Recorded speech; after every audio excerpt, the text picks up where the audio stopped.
GPT, Claude, who wins in the context of programming? And I'm sure the answer is much more nuanced because it sounds like every single part of this involves a different model. Yeah, I think there's no model that Pareto dominates others, meaning it is better in all categories that we think matter.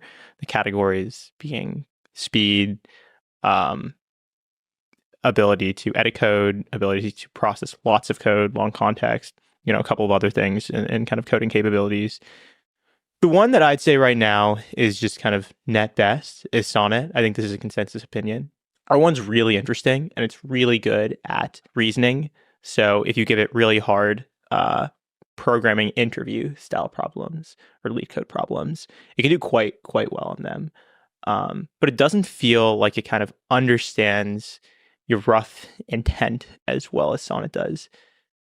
Like, if you look at a lot of the other frontier models, one qualm I have is it feels like they're not necessarily over. I'm not saying they train on benchmarks, but they perform really well on benchmarks relative to kind of everything that's kind of in the middle.